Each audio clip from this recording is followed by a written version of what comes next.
तर नमस्कार विद्यार्थी मित्रांनो, जो काही आपलं नवीन सरकार आहे ते नवीन सरकार आता या ठिकाणी नियुक्त झालेलं आहे।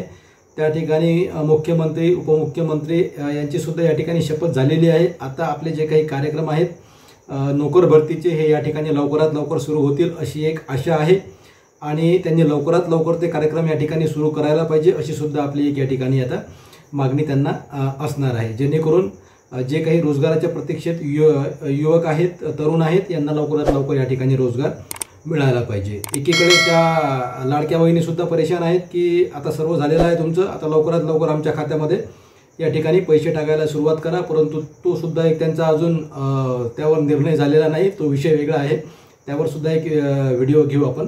परंतु सध्या काही आपल्या चॅनलवर कमेंट्स आहेत, तर त्या कमेंट्स अशा होत्या की जे काही आपण वनसेवकाच्या बाबतीत या ठिकाणी सांगत आहे की 12,000 जागा आहेत, प्रस्तावित जागा आहेत, त्याचा एक प्रस्ताव शासनाकडे गेलेला आहे, त्या संदर्भामध्ये काही कमेंट्स अशा होते की नेमका हा जो हे जे पद आहे हे पद कंत्राटी आहे किंवा मग नियमित आहे, हा एक प्रश्न तुमचा होता। तर तुम्हाला क्लिअर मला सांगायचं आहे की ते जे पद आहे ते कंत्राटी नसून ते नियमित पद असणार आहे, रेग्युलर पद ते असणार आहे, सरकारी नोकरी तुमची ती असणार आहे। त्यामध्ये मला वाटते 11 महिन्याचा कॉन्ट्रॅक्ट वगैरे असं काही नाही आहे।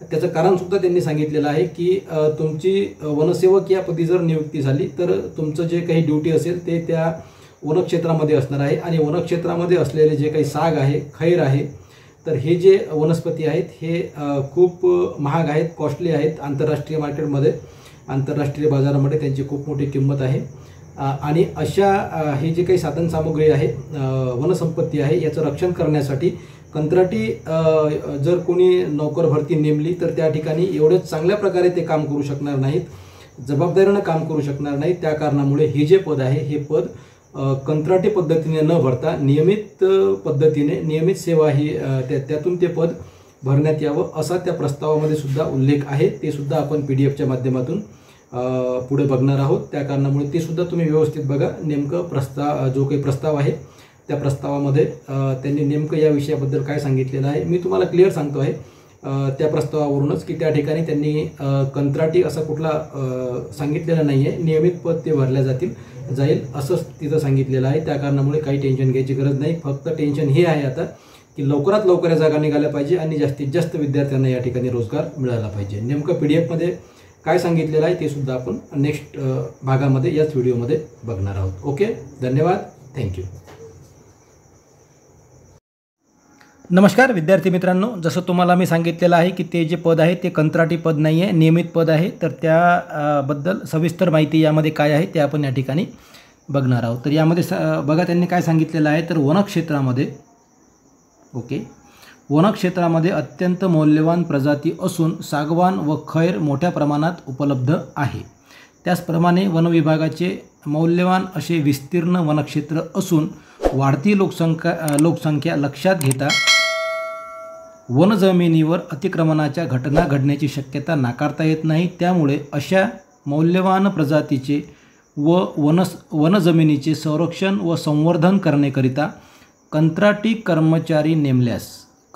कर्मचारी नेमल्यास तो आवश्यक तेवढ्या जबाबदारीने अथवा सचोटीने आपले कर्तव्य बजावेल अथवा नाही याबाबत शंका उपस्थित करण्यात वाव आहे। आता यांनी क्लिअर सांगितलेलं आहे की जे काही आपले वनसंपत्ती आहे त्या वनसंपत्तीचं रक्षण करण्यासाठी जेवढे जबाबदारीने नियमित कर्मचारी काम करणार आहे तेवढा कंत्राटी पद्धतीने काम करणारा कर्मचारी करणार नाही असं त्यांचं स्पष्ट या ठिकाणी मत असणार आहे। त्यामुळे काय केलेलं आहे, तर त्यामुळे वनमजूर संवर्गातील नियमित कर्मचारी नियुक्ती केल्यास तो जबाबदारीने व शासकीय नियमाचे यथोचित पालन करून आपले कर्तव्य बजावू शकतो। ही गोष्ट 100% खरी आहे। जे काही कंत्राटी कर्मचारी आहेत तर ते कंत्राटी कर्मचारी योग्य पद्धतीने किंवा जबाबदारीने काम करणार नाहीत असं यांचं म्हणणं आहे आणि त्यासाठी त्या ठिकाणी नियमित किंवा सरकारी कर्मचारी त्या ठिकाणी असला पाहिजे, जेणेकरून वन विभागाचं जे काही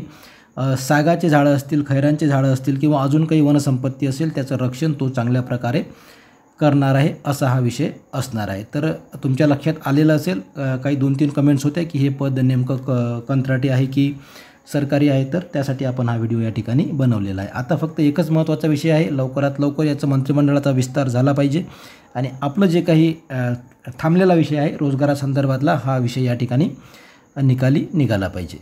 एवढी माहिती तुम्हाला द्यायची होती या व्हिडिओच्या माध्यमातून. यासारखे अजून व्हिडिओ आपल्या चॅनलवर उपलब्ध आहेत. नवीन जर तुम्ही चॅनलवर असाल तर तुम्ही चॅनलला या ठिकाणी सबस्क्राईब करून घ्या. ओके, धन्यवाद, थँक्यू.